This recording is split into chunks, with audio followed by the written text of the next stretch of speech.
My name is Rachel, and this is my digital story. I was born in San Francisco in the early 1960s. I had a cleft palate. In order to survive, I had to learn how to drink formula out of a turkey baster. While I was a baby, the country was also experiencing a tough time. San Francisco had become one of several epicenters of turmoil and protest in our country. The nation was still racially segregated, Vietnam was heating up, and drugs had become a prevalent means of escape for the younger generation. I was the second of two children. My older sister died of SIDS only a few years before my arrival. My mother was a ballet dancer for the San Francisco Ballet Company. My father worked as a prostodontist. My grandfather did not approve of the marriage. My father was Jewish, and he did not get along well with my German Lutheran grandfather. After 2 years of marriage, my parents divorced. I did not see my father again until I was 18.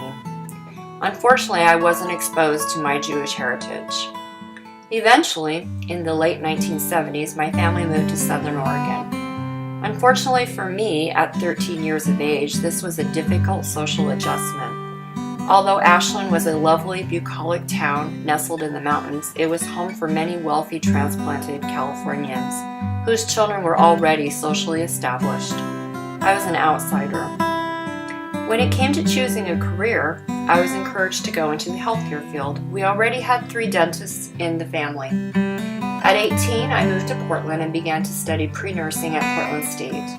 The following year, the Army offered an enlistment incentive of $20,000 for college. The allure of travel and finances caused me to join up the following fall.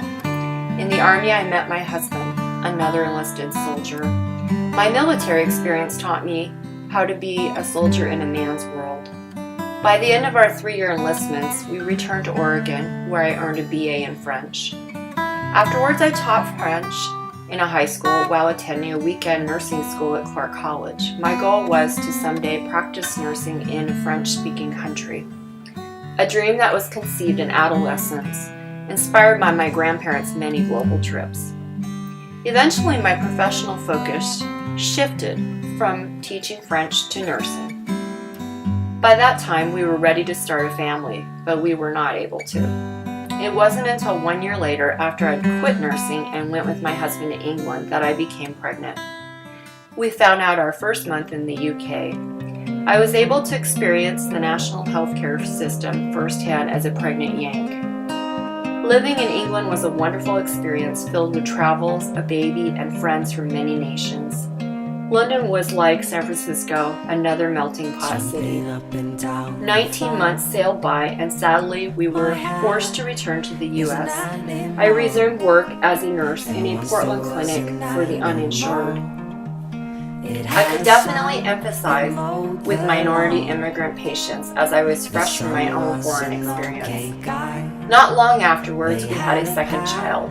At that point, I chose to take a 10-year maternity break, enjoying my healthy, active children. In 2009, I chose to resurrect my nursing career by returning to school and finishing my BSN. 2014 marks the beginning of my journey towards advanced practice.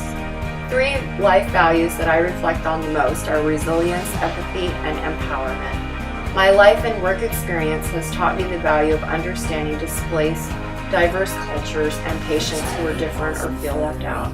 I believe empowerment to overcome obstacles is one of the most important keys that I can pass on to my patients.